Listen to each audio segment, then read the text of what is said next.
Hi friends, ಹೇಗಿದ್ದೀರಾ? I hope ನೀವೆಲ್ಲ ಚೆನ್ನಾಗಿದ್ದೀರಾ ಅಂದ್ಕೊಂಡಿದ್ದೀನಿ. ನಾನು ಸಂಪತ್, ನೀವು ನೋಡ್ತಾ ಇರೋದು ಸಂಪತ್ ಮೀಡಿಯಾ ಚಾನಲ್. ಪ್ಲೀಸ್ ಹೊಸಬ್ರು ಯಾರಾದರೂ ನೋಡ್ತಾ ಇದ್ರಿ, ಸಬ್ಸ್ಕ್ರೈಬ್ ಬಟನ್ನ ಪ್ರೆಸ್ ಮಾಡಿ, ಅದೇ ರೀತಿ ಬೆಲ್ ಐಕಾನ್ನ ಕ್ಲಿಕ್ ಮಾಡೋದನ್ನು ಮಾತ್ರ ಮರಿಬೇಡಿ. ಪ್ರತಿಯೊಂದು ವೀಡಿಯೋ ನೋಟಿಫಿಕೇಷನ್ ನಿಮಗೆ ಬಂದೇ ಬರುತ್ತೆ. ಪ್ರತಿಯೊಂದು ವೀಡಿಯೋನು ಯೂಸ್ಫುಲ್ ಆಗಿರೋದ್ರಿಂದ ನೀವು ಎಲ್ಲೇ ಸ್ಕಿಪ್ ಮಾಡದೆ ಪೂರ್ತಿಯಾಗಿ ನೀವು ವೀಡಿಯೋಸ್ನ ನೋಡಿ. ಪೂರ್ತಿಯಾಗಿ ನೋಡೋದ್ರಿಂದ ನಾವು ಮಾಡ್ತಕ್ಕಂಥ ವೀಡಿಯೋಸ್ಗಳನ್ನು ಪೂರ್ತಿಯಾಗಿ ನಿಮಗೆ ಅರ್ಥ ಆಗುತ್ತೆ. ನಾವು ಕೂಡ ವೀಡಿಯೋ ಮಾಡೋದಕ್ಕೆ ಸಂತೋಷ ಆಗುತ್ತೆ. ಯಾಕಂದರೆ ನೀವು ತಿಳ್ಕೊತೀರ, ನಾವು ಇಷ್ಟೊಂದು ಕಷ್ಟಪಟ್ಟು ವೀಡಿಯೋ ಮಾಡೋದ್ರಿಂದ ನೀವೆಲ್ಲ ತಿಳ್ಕೊಂಡಿದ್ರೆ ನಮಗೆ ಖುಷಿ ಆಗುತ್ತೆ. ತಕ್ಷಣ ಗೂಗಲ್ ಪೇ, ಫೋನ್ಪೇ, ಪೇಟಿಎಮ್ ಆಗಿರ್ಬೋದು, ಅಥವಾ ಸಾಕಷ್ಟು QR ಕೋಡ್ ಆಗಿರ್ಬೋದು, UPI ಆಗಿರ್ಬೋದು, ಭೀಮ್ ಆ್ಯಪ್ ಆಗಿರ್ಬೋದು, ಅಮೆಝಾನ್ ಆಗಿರ್ಬೋದು, ಸಾಕಷ್ಟು ಒಂದು QRs ಇವೆ. ಅಂದರೆ UPI ಇದೆ. ಸೊ UPI ಪೇಮೆಂಟ್ ಮಾಡ್ತೀರಾ, ಪೆಟ್ರೋಲ್ ಬಂಪಿಗೆ ಹೋಗ್ತೀರಾ, UPIದಿಂದ ಪೇಮೆಂಟ್ ಮಾಡ್ತೀರಾ. ಯಾವುದೇ ಮಾಲ್ದಲ್ಲಿ ಹೋದರೂ ಕೂಡ ಪೇಮೆಂಟ್ ಮಾಡ್ಕೊಳ್ತೀರಾ. ಯಾರಿಗಾದರೂ ಅಮೌಂಟ್ ಕಳಿಸ್ಬೇಕಾದ್ರೂ ನೀವು ಈಗ ಫೋನ್ಪೇ, ಗೂಗಲ್ ಪೇ ಅಥವಾ GPayನ ಮಾಡ್ತಾಯಿದ್ದೀರಾ. ಸೊ ನಿಮಗೆ ಅಕಸ್ಮಾತ್ ನಿಮಗೆ ಗೊತ್ತಿಲ್ಲದೆ ಸಾಕಷ್ಟು ಜನಕ್ಕೆ, ನಾನು ಈಗ ಏನು ನನ್ನ ವ್ಯೂವರ್ಸ್ ಏನಿದ್ದಾರೆ, ನನ್ನ ಗೆಳೆಯರು ನೀವೆಲ್ಲ ಇದ್ದೀರಿ, ಸಾಕಷ್ಟು ಜನಕ್ಕೂ ಒಂದು ಕಹಿ ಅನುಭವ ಆಗೇ ಆಗಿರುತ್ತೆ. ಏನೋ ಅಕಸ್ಮಾತಾಗಿ ಯಾರಿಗೋ ಸ್ಕ್ಯಾನ್ ಮಾಡಬೇಕಾದ್ರೆ ಸ್ಕ್ಯಾನ್ಗೇನು ಪ್ರಾಬ್ಲಮ್ ಮೇ ಬಿ ಆಗಲ್ಲ 99%. ಬಟ್ ಮೊಬೈಲ್ ನಂಬರ್ ಆಗಿರ್ಬೋದು, ಅಥವಾ ಒಂದೇನು ಡಿಜಿಟ್ ಚೇಂಜ್ ಆಗಿರ್ಬೋದು, ಏನೋ ಚೇಂಜ್ ಮಾಡ್ಲಿಕ್ಕೆ ಹೋಗಿ ಎಲ್ಲೋ ಸ್ಕ್ಯಾನ್ ಆಗಿ ಅಮೌಂಟ್ ಹೆಚ್ಚು ಕಡಿಮೆ ಇಂಥದ್ದೇನಾದರೂ ಆಕಸ್ಮಿಕವಾಗಿ ನಿಮಗೆ ಆಗೇ ಆಗಿರುತ್ತೆ. ಸೊ ಆಕಸ್ಮಿಕ ಆದಾಗ ನೀವು ಹಣನ ಹೇಗೆ ನೀವು ರಿಟರ್ನ್ ಮಾಡ್ಕೊಳ್ಬೇಕು ಅನ್ನೋದ್ರ ಬಗ್ಗೆ ಈ ವಿಡಿಯೋ ನೀವು ನೋಡಿ. ನನಗನ್ಸೋ ಮಟ್ಟಿಗೆ ಎಷ್ಟೋ ನೀವು ಅದರೊಳಗೆ ನೀವು ಎಲ್ಲರಿಗೂ ಗೊತ್ತಿದೆ ಅಂದರೂ ಕೂಡ ಎಲ್ಲಿಯೋ ಒಂದು ಸರಿ ನಾವು ತಪ್ಪು ಮಾಡ್ತೀವಿ. ಸೊ ಈ ವಿಡಿಯೋ ಎಲ್ಲರಿಗೂ, ಯಾಕಂದರೆ ಈ ವಿಡಿಯೋದಲ್ಲಿ ಈ ಡಿಜಿಟಲ್ ಯುಗದಲ್ಲಿ ಏನಾಗಿದೆ ಅಂತಂದರೆ ಎಲ್ಲರಿಗೂ ಫಾಸ್ಟ್ ಬೇಕಾಗಿದೆ. ಈ ಫಾಸ್ಟ್ನೆಸ್ನಲ್ಲಿ ನಾವು ಎಲ್ಲೋ ಒಂದು ಸ್ಮಾಲ್ ಮಿಸ್ಟೇಕ್ ಮಾಡಿದ್ರು ಕೂಡ ನಮ್ಮ ಒಂದು ಚಿಕ್ಕ ಒಂದು ಏನು ಹೇಳ್ತೀವಿ, ಒಂದು ಮಿಸ್ಟೇಕ್ನಿಂದ ನಮ್ಮ ಅಮೌಂಟ್ ಕೂಡ ರಿಟರ್ನ್ ಬರಲಿಕ್ಕೆ ಆಗಂಗಿಲ್ಲ. ಸೊ ರಿಟರ್ನ್ ಬರಬೇಕಂದ್ರೆ ಈ ವಿಡಿಯೋನ ಪೂರ್ತಿಯಾಗಿ ನೋಡ್ಕೊಂಡು ನೆನ್ಪಿಟ್ಕೊಳ್ಳಿ. ಯಾಕಂದರೆ ಪ್ರತಿಯೊಂದೂ ನಿಮ್ಗೆ ಹಂತದಲ್ಲಿ ಕೂಡ ಯಾವ ರೀತಿ ನೀವು ಚೇಂಜಸ್ ಮಾಡ್ಕೊಳ್ಬೇಕು, ಆ ರಿಟರ್ನ್ ಅಮೌಂಟ್ ಹೆಂಗೆ ತೊಗೊಳ್ಬೇಕು ಅನ್ನೋದು ಈ ವಿಡಿಯೋದಲ್ಲಿ ನಿಮಗೆ ತಿಳಿಸ್ಕೊಡ್ತಾನೆ.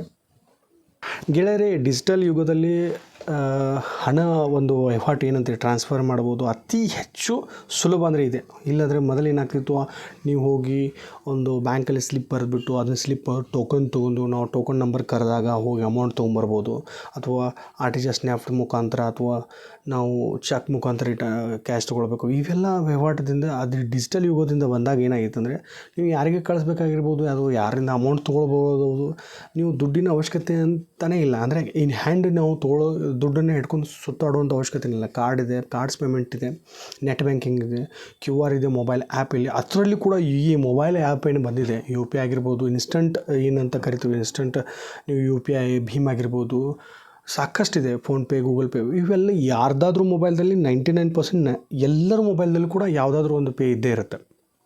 ಸೊ ಒಳ್ಳೆಯದೇ. ಬಟ್ ಏನಾದರೂ ಅವಘಡ ಆದರೆ, ಏನಾದರೂ ಬೈ ಮಿಸ್ಟೇಕ್ ನಿಮ್ಮ ಅಮೌಂಟ್ ಏನಾದರೂ ಇನ್ನೊಬ್ರಿಗೆ ಹೋಯಿತು, ಸೊ ಅದನ್ನು ರಿಟರ್ನ್ ಹೇಗೆ ತೊಗೊಳ್ಳೋದು? ಸೊ ಇದೊಂದು ದೊಡ್ಡ ಸಮಸ್ಯೆ ಎಲ್ಲರಿಗೂ. ಆ ಸಮಯದಲ್ಲಿ ನೀವು ಪ್ಯಾನಿಕ್ ಆಗುವಂಥ ಏನೂ ಅವಶ್ಯಕತೆ ಇಲ್ಲ, ಹೆದರುವಂಥ ಅವಶ್ಯಕತೆ ಇಲ್ಲ. ಹೆದರದೆ ಆ ಟೈಮ್ದಲ್ಲಿ ಏನು ಮಾಡಬೇಕು ಅನ್ನೋದನ್ನು ನೀವು ಅರ್ಥ ಮಾಡ್ಕೊಳ್ಬೇಕು. ಈ ವಿಡಿಯೋ ನೋಡಿಬಿಟ್ರೆ ನಿಮ್ಗೆ ಕಾನ್ಫಿಡೆನ್ಸ್ ಬರುತ್ತೆ. ಏನಾದರೂ ಸಪೋಸ್ ಈ ಪೂರ್ತಿ ವಿಡಿಯೋ ನೋಡಿದ್ರೆ ತಪ್ಪಾಗಿದ್ದರೆ ತಿದ್ಕೊಳ್ಳಿಕ್ಕೆ ಅವಕಾಶ ಇದೆ. ಅದನ್ನು ಹೆಂಗೆ ನಾವು ರಿಟರ್ನ್ ಮಾಡ್ಕೊಳ್ಬೇಕಂತ, ತಪ್ಪು ನೀವೆಲ್ಲ ಎಲ್ಲೆಲ್ಲಿ ಮಾಡ್ತೀರಾ ಅನ್ನೋದು ಕೂಡ ನಾನು ಹೇಳ್ತೇನೆ. ಸೊ ಈ ವಿಡಿಯೋನ ಪೂರ್ತಿಯಾಗಿ ನೋಡಿ, ನಿಮಗೆ ಅರ್ಥ ಆಗುತ್ತೆ. ಈ ಏನು ನಾವು ಸಮಯ ಉಳಿತಾಯಗೋಸ್ಕರ ನಾವೆಲ್ಲ ಏನು ಮಾಡಿಬಿಡ್ತೀವಿ, ಅರ್ಜೆಂಟ್ ಮಾಡಿ ಎಲ್ಲರೂ ಸ್ಕ್ಯಾನ್ ಮಾಡಿಬಿಡ್ತೀವಿ, ಮೊಬೈಲ್ ನಂಬರ್ ಹೇಳಿ ಅಂತ ಹೇಳಿಬಿಡ್ತೀವಿ, ಹಾಕಿಬಿಡ್ತೀವಿ. ಸೊ ಹೋಯ್ತಾ ಮುಟ್ತಾ ಇವೆಲ್ಲ ಸಮಸ್ಯೆಗಳಾಗ್ತಾವೆ. ಹೋಗಲಿಲ್ಲ, ಯಾರಿಗೋದು ಬೇರೆ ನಂಬರ್ಗೆ ಹೋಗಿಬಿಡ್ತಂದರೆ ಅವ್ರು ಫೋನ್ ಎತ್ತಲಿಲ್ಲ ಅಂದರೆ ಇವೆಲ್ಲ ಸಮಸ್ಯೆಗಳಾಗ್ತಾವೆ. ಸೊ ನಾವೆಲ್ಲ ಏನು ಮಾಡಬೇಕಂದ್ರೆ ಅತಿ ಜಾಗೃತವಾಗಿ ಇರಬೇಕು. ಈಗಿನ ಡಿಜಿಟಲ್ ಯುಗದಲ್ಲಿ ನಿಮ್ಮ ದುಡ್ಡಿನಗೋಸ್ಕರ ಆದರೂ ಟ್ರಾನ್ಸ್ಫರ್ ಆಗಿರ್ಬೋದು, ಅಮೌಂಟ್ ತೊಗೊಳ್ಬೇಕು, ಅಟ್ಲೀಸ್ಟ್ ಆ ಟೈಮ್ದಲ್ಲಿ ಅದ್ರ ಪೇಷನ್ಸ್ ಅನ್ನೋದು ತುಂಬ ಇಂಪಾರ್ಟೆಂಟ್ ಆಗುತ್ತೆ. ಈ ವೇಗದ ಹಣ ವರ್ಗಾವಣೆ ಅಂದರೆ UPI ಮತ್ತು ಎಷ್ಟು ಸುಲಭ ಅಂತಂದರೆ ನಿಮಗೂ ಗೊತ್ತು. ಸ್ವಲ್ಪನೂ ಕಾಯುವಂಥ ಅವಶ್ಯಕತೆ ಇಲ್ಲ. ಈ ಗಡಿಬಿಡಿಯಾದಂತಹ ಜೀವನದಲ್ಲಿ ಸಾಕಷ್ಟು ಬಾರಿ ನಾವು ತಪ್ಪು ಮಾಡ್ತೇವೆ. ಬೇರೆಯವ್ರ ಖಾತೆಗೆ ಕೂಡ ಅಮೌಂಟ್ ಹಾಕಿರ್ತದೆ. ಸೊ ಸಮಸ್ಯೆಗಳೇ ಕಾಡ್ತಾನೆ ಇರುತ್ತೆ. ಇಂಥ ಸಂದರ್ಭಗಳಲ್ಲಿ ನೀವೇನು ಮಾಡಬೇಕು, ಟೆನ್ಷನ್ ಆಗುವಂಥ ಅವಶ್ಯಕತೆ ಇಲ್ಲ. ತಪ್ಪಾಗಿ ಬೇರೆಯವರ ಒಂದು ಅಕೌಂಟಿಗೆ ಅಥವಾ ಬೇರೆಯವರಿಗೆ ಕಳಿಸಿದರೆ ಟೆನ್ಷನ್ ಮಾಡ್ಕೊತ ಏನೂ ಅವಶ್ಯಕತೆ ಇಲ್ಲ. ನಿಮಗೆ ರಿಟರ್ನ್ ದುಡ್ಡು ಬಂದೇ ಬರುತ್ತೆ. ನಿಷ್ಕಾಳಜಿ ಅಂತ ಇರಿ. ಹಾಗೆ ಈ ಪೂರ್ತಿ ಏನು ವಿಡಿಯೋದಲ್ಲಿ ನಾನು ಕೆಲವೊಂದಿಷ್ಟು ಸ್ಟೆಪ್ಗಳನ್ನು ಹೇಳ್ತೇನೆ, ಆ ಸ್ಟೆಪ್ಗಳನ್ನು ನೀವು ಫಾಲೋ ಮಾಡೋದು ಮಾತ್ರ ಮರಿಬೇಡಿ.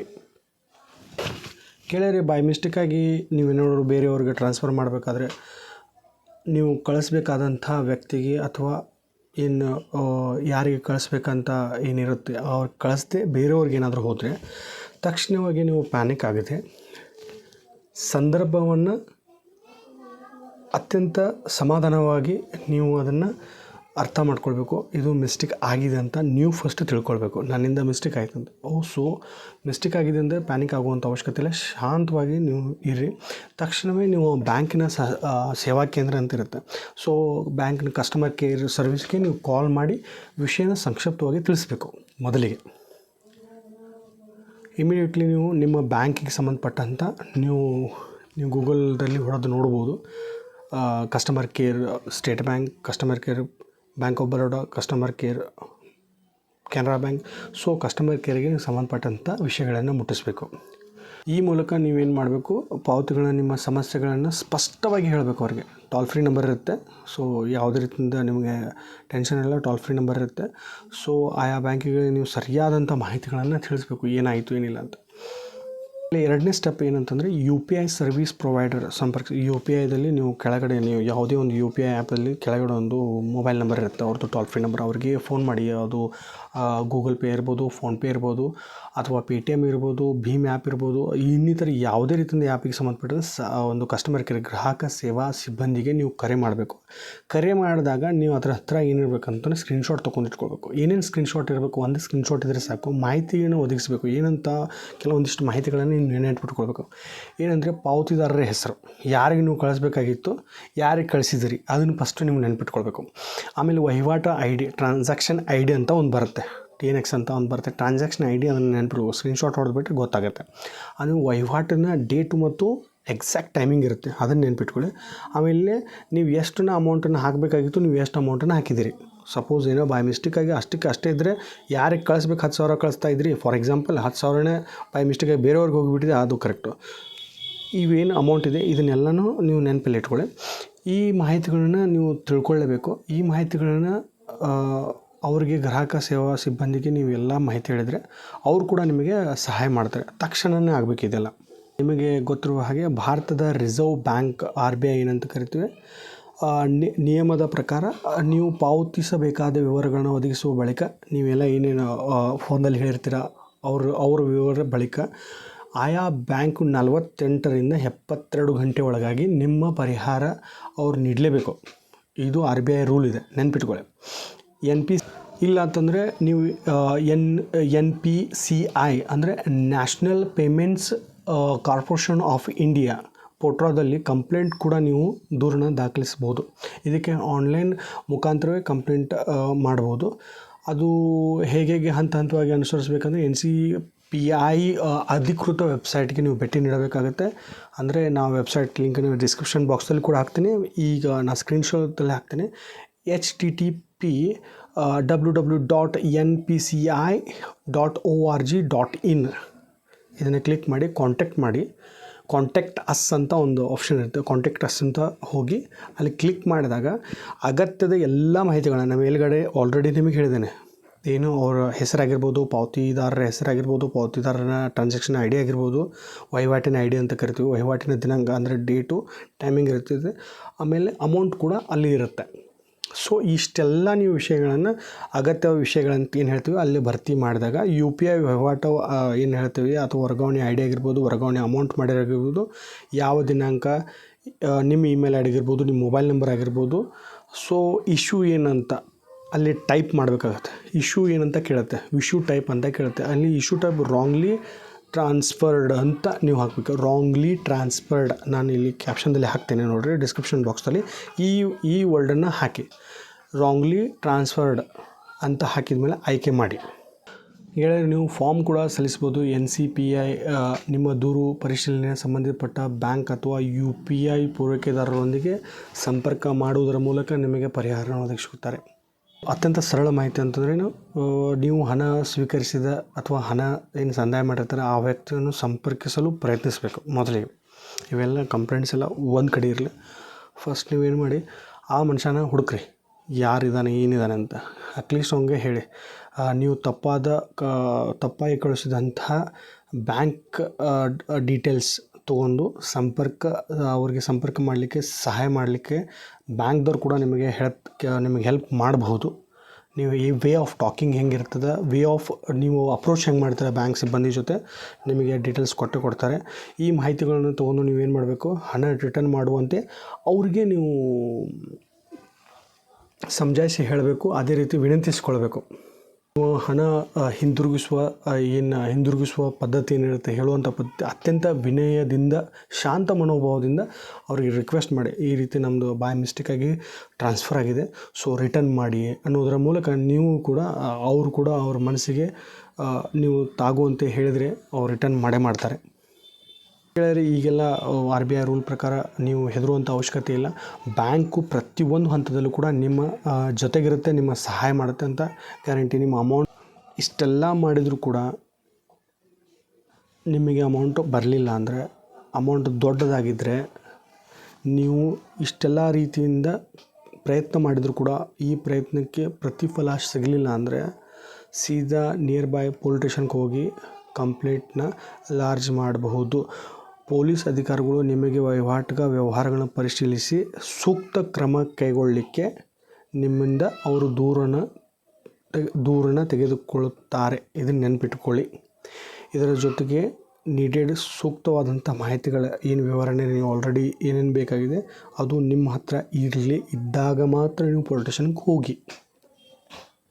ನಿಮಗೆ ಏನು ಹೇಳ್ತಾ ಇದ್ದೆ ಅಂದರೆ, ಈಗ ಆಲ್ರೆಡಿ ನೀವು ತಪ್ಪು ಮಾಡಿದಿರಿ, ಅಮೌಂಟನ್ನು ಬೇರೆಯವ್ರಿಗೆ ಟ್ರಾನ್ಸ್ಫರ್ ಮಾಡಿದಿರಿ, ಎಲ್ಲ ಮುಖಾಂತರ ರಿಟರ್ನ್ ಬರದೇ ಇರ್ಬೋದು, ಕಂಪ್ಲೇಂಟ್ ಹಾಕ್ತೀರಿ, NCPIಗೆ ಹಾಕ್ತೀರಿ, ಕಂಪ್ಲೇಂಟ್ ಲಾಡ್ಜ್ ಮಾಡ್ತೀರಿ, ಪೊಲೀಸ್ ಸ್ಟೇಷನ್ಗೆ ಹೋಗ್ತೀರಿ, ಇವೆಲ್ಲ ಮಾರ್ಗಗಳಾಯಿತು ನೀವೇನಾದ್ರು ಮಿಸ್ಟೇಕ್ ಆದರೆ ರಿಟರ್ನ್ ತೊಗೊಳ್ಳಿಕ್ಕೆ.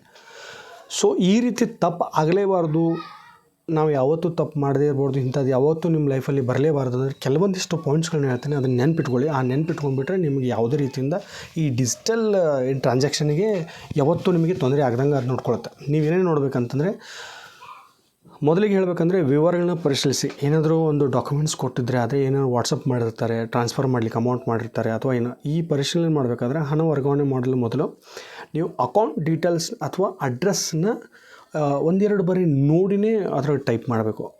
ಸುಮ್ಮನೆ ಅವರೇನೋ ಹೇಳಿದ್ದಾರೆ ಅಂದ್ಬಿಟ್ಲಿ ಇಮಿಡಿಯೇಟ್ಲಿ ನೀವು ಟೈಪ್ ಮಾಡಿಬಿಟ್ಟು ದೊಡ್ಡ ಅಮೌಂಟ್ ಇರ್ಬೋದು, ಚಿಕ್ಕ ಅಮೌಂಟ್ ಇರ್ಬೋದು, ಅವ್ರ ಮೊಬೈಲ್ ನಂಬರ್ ಆಗಿರ್ಬೋದು, ಅಕೌಂಟ್ ನಂಬರ್ ಆಗಿರ್ಬೋದು, ಸರಿಯಾಗಿ ನೋಡಿ, ಅವ್ರು ಕೊಟ್ಟಂಥ ಮಾಹಿತಿಗಳನ್ನ ಸರಿಯಾಗಿ ನೋಡಿ ನೀವು ಟ್ರಾನ್ಸ್ಫರ್ ಮಾಡೋದು ಇದ್ದರೆ ಏನೂ ತೊಂದರೆ ಇಲ್ದಂಗೆ ಆಗುತ್ತೆ. ಎರಡನೇದನ್ನು ಅಕೌಂಟ್ ಡೀಟೇಲ್ಸ್ ಕಾಪಿ ಪೇಸ್ಟ್ ಮಾಡೋದನ್ನು ಕಲೀರಿ. ಯಾರಾದರೂ ಕೊಟ್ಟಿದ್ದರೆ ಆದರೆ ನೀವು ಅದನ್ನು ನೋಡಿ ಟೈಪ್ ಮಾಡಬೇಡಿ. ಸೊ ಅದನ್ನು ಕಾಪಿ ಮತ್ತು ಪೇಸ್ಟ್ ಮಾಡೋದ್ರಿಂದ ತಪ್ಪಾಗುವ ಸಾಧ್ಯತೆ 99% ಆಗಲ್ಲ. ಯಾಕಂದರೆ ನಾವು ಹೇಳೋದು ನೀವು ಬೇರೆ ರೀತಿ ಕೇಳೋದಾಗಿರ್ಬೋದು, ಅಥವಾ ನೋಡಿ ಬೇರೆ ರೀತಿ ಬರೆಯೋದಾಗಿರ್ಬೋದು, ಅಥವಾ ಯಾವುದೋ ಒಂದು ತಪ್ಪು ಡಿಜಿಟ್ನ ಮಾಡೋದ್ರಿಂದ ನಿಮಗೆ ಸಮಸ್ಯೆ ಉಂಟಾಗೋದ್ರಿಂದ ನೀವೇನು ಮಾಡಬೇಡಿ. ಏನು ಡೀಟೇಲ್ಸ್ ಕೊಡ್ತೋ ಕಾಪಿ ಪೇಸ್ಟ್ ಮಾಡೋದ್ರಿಂದ ನನಗೆ ತಿಳಿಯೋದಕ್ಕೆ ಪ್ರಕಾರ 99% ಸಮಸ್ಯೆಗಳು ಆಗೋದೇನೇ ಇಲ್ಲ. ಸೊ ಇದನ್ನು ನೆನ್ಪಿಟ್ಕೊಳ್ಳಿ ಗೆಳೆಯರೆ. ಥರ್ಡ್ ಆಪ್ಷನ್ಸ್ ನಿಮಗೆ ಹೇಳ್ಬೇಕಂದ್ರೆ UPI ಆಗಿರ್ಬೋದು, ಅಥವಾ ಒ ಟಿ ಪಿ ಹೇಳೋದಾಗಿರ್ಬೋದು, ಅಥವಾ ನಿಮಗೆ QR ಕಳಿಸೋದು ಸ್ಕ್ರೀನ್ಶಾಟ್ ನಿಮಗೆ ಕಳಿಸಿದ್ದೇ ಆಗಿದ್ದರೆ, ಆ ಪಾವತಿದಾರರು ಯಾರಾಗಿರ್ತಾರೆ ಅವ್ರ ಮೊಬೈಲ್ ನಂಬರ್ ಇದ್ದರೆ ನೀವು ಎಚ್ಚರಿಕೆಯಿಂದ ನೀವು ಇಂಥ ಟ್ರಾನ್ಸಾಕ್ಷನ್ಗೆ ಸಂಬಂಧಪಟ್ಟಂಗೆ ಕಿರಿಕಿರಿ ಮಾಡ್ಕೊಳ್ಳೇಬಾರ್ದಂದ್ರೆ ಒಂದು ಸರಿ ಕಾಲ್ ಮಾಡಿ ಕನ್ಫರ್ಮೇಷನ್ ಮಾಡ್ಕೊಳ್ಳಿ. ಫಾರ್ ಎಕ್ಸಾಂಪಲ್, ನನ್ನ ಹೆಸರು ಸಂಪತ್ ಅಂತ, ನಾನೇನಾದರೂ ನಿಮಗೆ ಅಮೌಂಟ್ ನೀವು ಏನಾದರೂ ನನಗೆ ಅಮೌಂಟ್ ಕಳಿಸ್ತಾಯಿದ್ದು, ನಾವು ನಿಮಗೆ ಕಳಿಸ್ತಾಯಿದ್ರೆ ಒಂದು ಸರಿ ಫೋನ್ ಮಾಡಿ ಕೇಳೋದ್ರಿಂದ ನಿಮ್ದೇನು ಹೋಗಲ್ಲ. ಕನ್ಫರ್ಮೇಷನ್ ಮಾಡ್ಕೊಳ್ಳಿ, ಆ ನಂತರ ನೀವು ಟ್ರಾನ್ಸಾಕ್ಷನ್ ಮಾಡ್ಕೊಳ್ಬೋದು, ತೊಗೊಳ್ಬೋದು, ಕೊಡ್ಬೋದು. ಇಷ್ಟೆಲ್ಲ ಆದರೂ ಕೂಡ ಗೆಳೆಯರೆ, ಬೈ ಮಿಸ್ಟೇಕ್ ಆಗಿ ನಿಮ್ಮ ತಪ್ಪಾದ ಖಾತೆಗೆ ಹಣ ಟ್ರಾನ್ಸ್ಫರ್ ಆಗೇ ಬಿಡ್ತು ಅಂತ ಕೊಡ್ರಿ. ಟೆನ್ಷನ್, ಪ್ಯಾನಿಕ್ ಇದೆಲ್ಲ ಒಂದು ಸ್ವಲ್ಪ ಸೈಡ್ ಇಟ್ರಿ, ದಯಮಾಡಿ ಸೈಡ್ ಇಟ್ರಿ. ನಾ ಹೇಳಿದ ಕೆಲವೊಂದು ಹಂತಗಳನ್ನು ಅನುಸರಿಸಿ 48ರಿಂದ 72 ಗಂಟೆಗಳಲ್ಲಿ ನಿಮ್ಮ ಅಮೌಂಟ್ ಬಂದೇ ಬರುತ್ತೆ, ಇದು ಖಚಿತ. ಹಾಗಾದರೆ ನಾನು ನಿಮಗೆ ಹೇಳಿದ್ದೀನಲ್ಲ, ಸಮಸ್ಯೆ ಮಾಡ್ಕೊಳ್ಳೋದಕ್ಕಿಂತ ಸಮಸ್ಯೆ ಆಗಬಾರ್ದಂಗೆ ನಿಮಗೆ ಕೆಲವೊಂದಿಷ್ಟು ಪಾಯಿಂಟ್ಸ್ 3-4 ಪಾಯಿಂಟ್ಸ್ ಹೇಳಿದ್ದೀನಿ. ಆ ಪಾಯಿಂಟ್ಸ್ ನೀವು ನೆನ್ಪಿಟ್ಕೊಳ್ಳಿ. ಸೊ ಸ್ವಲ್ಪ ವೇಸ್ಟ್ ಆಗ್ಬೋದು, ಒಂದು 5-10 ಸೆಕೆಂಡ್ಸ್ ಅಥವಾ 30-40 ಸೆಕೆಂಡ್ಸ್ ವೇಸ್ಟ್ ಆಗ್ಬೋದು ಇನ್ನೊಂದು ಕನ್ಫರ್ಮೇಷನ್ಗೋಸ್ಕರ. ಸೊ ಕನ್ಫರ್ಮೇಷನ್ ಮಾಡ್ಕೊಂಡು ನೀವು ಮಾಡೋದ್ರಿಂದ ಈ ಸಮಸ್ಯೆಗಳಿಗೆ ನೀವು ಟೆನ್ಷನ್ ಮಾಡ್ಕೊಳ್ಳೋಂಥ ಅವಶ್ಯಕತೆ ಬರಲ್ಲ. ಅದನ್ನು ದೂರ ಇಟ್ಬಿಟ್ಟು ನಿಮ್ಮ ಟ್ರಾನ್ಸಾಕ್ಷನ್ನ ಸುಲಭವಾಗಿ ಮಾಡ್ಕೊಳ್ಳಿ.